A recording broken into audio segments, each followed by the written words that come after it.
Hey, what's happening to you guys? Pyros here and welcome back to another video. So Sakurai released a brand new video giving us some more detail about the new Smash character that's going to be joining pretty much later on today. The character that we're talking about is obviously Hero from the various Dragon Quest franchise. Now, this is a very different presentation because Sakurai himself actually decided to do a more quasi live stream type of presentation in which he actually played the character while talking to us. This already tells me that this character, this Hero character from Dragon Quest, probably means a lot more to Sakurai than we are initially led to believe.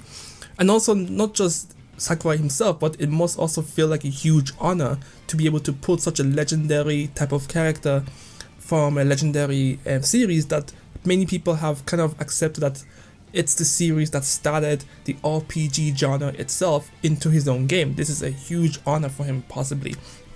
Now, he showed off the character, and the character is, for the most part, pretty fucking powerful.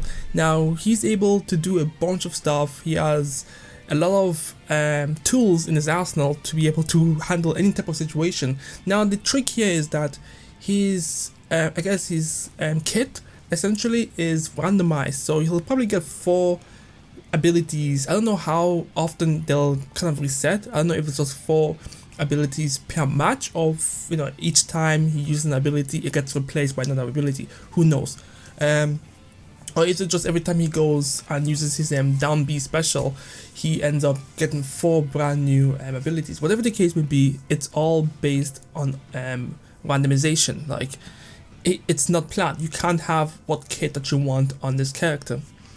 But before we even got a chance to play this character for ourselves, to see what he's capable of and see where he actually falls in the tier list, people in the community are already creating petitions to ban this character.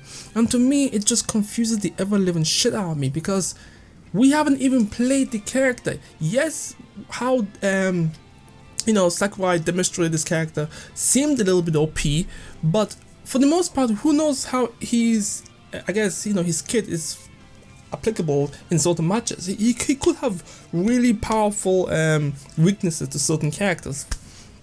I don't know. I'm just trying to visualize what Sakurai must be thinking. He creates this character, he works on this monumental character essentially, that is from a very legendary franchise, and he has the privilege to put that character in his game, to present it to the rest of the world, and before the character even gets released to the public, there's already a petition out to ban the character from tournaments before we've even got a chance to play. I mean, this is the same reaction with every single character that gets released from Smash. Ban Bayonetta. Okay, that one's fair. Ban, what was it again? There was another character that was released that people were talking about, oh, he should be banned. Was it Joker? I think Joker was also already in discussion for ban at certain points before we actually got to play as the character. And yeah, I don't know. To me, it's odd.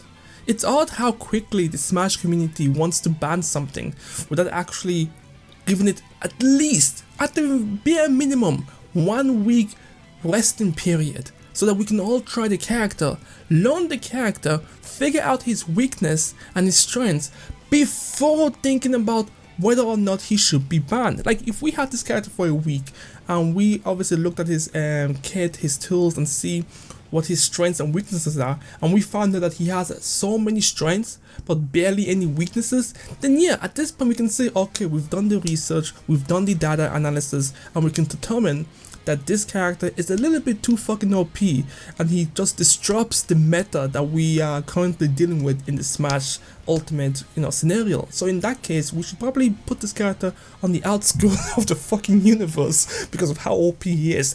That would have made sense, but to me, we haven't even played with the character. We haven't even seen what he can do aside from Sakurai's stream. I mean, think about this.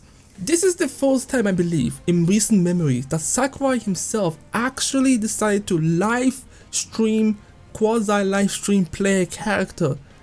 He had to play the character to demonstrate it to you. When have you ever seen him actually do that? This is how you know this character, this Hero character, is important to the Japanese gaming spectrum. It's important to the legacy of the RPG itself. Like, This is huge for him, so he decided that, you know what, I shall play this character. I shall show you what he's capable of. I can't even fathom what he's thinking right now, because I'm pretty sure he obviously goes to the internet, he looks up reaction to Smash reveals, and the first thing he's gonna see is top players already talking about banning a character that they haven't even played yet. Come on, I mean, come on, dude, that's a lot of, come on. I'm pretty fucking sure most top players wouldn't want to use a character that's random. Do you know what I mean? I feel like most top players would avoid using Hero if his abilities are inconsistent. If every time you need something in his down B special, you're not getting it. Do you know what I mean? I feel like already most top players will avoid playing as this character because they want to play with the character that they know everything is going to be there when they need it, for the most part. For casuals, we don't really give a fuck. He looks pretty fun, he looks pretty interesting, he has a lot of abilities. I mean, I understand that this character is a little bit of the extreme for the most part. This is a unique character. We've never had a character like this before in the Smash games. Like, from what I can tell, Hero can, and this is gonna sound really OP, but I'm just listing them off as what he has, but he doesn't have all of this kit at the same time. So essentially, Hero can heal, put you to sleep, teleport to the center of the stage, okay, freeze you, throw projectiles, reflect projectiles while moving and attacking.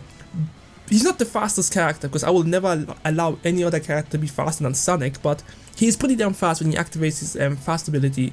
Has some type of deep breathing ability. I think he also has Revenge. And yeah, enough. What else? Oh, he has like 3 variations of jumping, which I think, yeah, it's interesting. He has 3 variations of jumping, and those variations can also do some damage and push people away, which is interesting as well. All of his attacks can charge, and yeah, I think he also has a 0 death kill, but that only depends on how many percentage the other opponent has, and it doesn't come out as often, so it's very rare. But yeah, I don't know, I just found it to be very interesting that people want to already ban this character without letting it... Listen, I'm not opposed to the idea of banning a character. If the character is OP, then yeah, fair enough, remove the character from the list, because obviously everyone's going to play the character, it's going to be a boring matchup consistently. I get that. There's no issues with banning a character. My problem is that we haven't actually played the character. I know we've seen what he can do, but watching a character is different from actually playing the character, putting him against different matchups and see how he fares. This is my issue with the Smash community. They're so quick to want to ban something without actually waiting to see what the character is capable of in the hands of the community.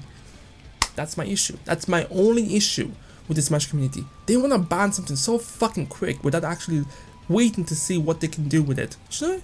It's ridiculous. It's ridiculous. Do you know what I mean? Like, once again, I'm thinking to myself, Sakurai actually decided to play this character. I don't remember him ever revealing a character and he actually ended up playing it. Well, for the most part, showing us that he's playing it. It's crazy. And he was playing it with 2-3 controllers. Come on, bro. Give this character a chance for the most part. I'm pretty sure he's not even going to be that OP. I'm pretty sure he's going to be probably mid, close to high tier at best. He's not going to be S tier, overpowered, cannot be stopped. Bayonetta looks like a little bitch. Bayonetta looks like a little bitch compared to Hero. I don't know, I just find this whole thing funny. But anyways, let me know what you guys think about the Hero's reveal. I thought it was a pretty cool character. I've never played any of the Dragon Quest games, but I am looking forward to Dragon Quest 11, the Elusive S Definitive Edition for this Nintendo Switch. I'm very excited for that. That's gonna be obviously my first Dragon Quest game, so I'll get to see the series that started the RPG genre. So yeah, anyways, let me know what you guys think. I'm Pyros. I know some people in the Smash community are not gonna find this video very tasteful for the most part, but like I said, let us play the character first. Give this character a week, 2 weeks. I would prefer 2 weeks, because he can learn a lot in 2 weeks, but a week would be like the testing period, the resting period, the nesting period. I don't know, something give us a chance to try out this character before you all send it to the Shadow Realms. Anyways, I'm Pyros and I'll catch you guys next time. Peace.